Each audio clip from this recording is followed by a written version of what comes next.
ricordarvi del mio compleanno, bensì per sottolineare che alla storia della mezzanotte del 31, con il 1° agosto, ci sarà da festeggiare i 100 anni del Calcio Napoli, qualcosa di veramente straordinario, storico.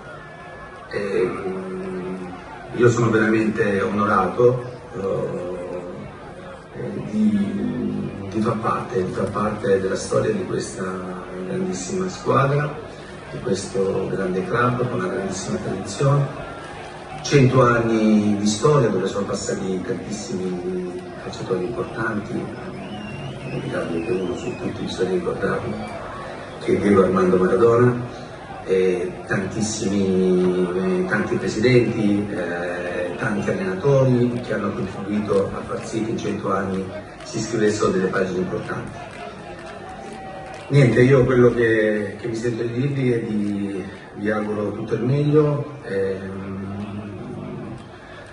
Napoli e il popolo napoletano nei miei 2 anni veramente mi avete dato tanto, non solo dal punto di vista professionale ma soprattutto dal punto di vista umano.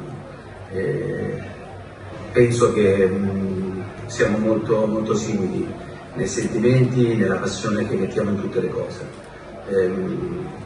Quello che auguro a Napoli sono tutte le migliori fortune, al popolo napoletano, di stare sempre vicino alla squadra nei momenti buoni e nei momenti meno buoni, ma l'avete dimostrato anche nei miei 2 anni, soprattutto quei pochi momenti difficili che abbiamo avuto, avete dimostrato sempre grande sostegno e grande attaccamento, perché so che per voi Napoli non è una semplice squadra, ma una ragione di cuore, ragione di vita, sentimento o passione, che va al di là di qualsiasi risultato.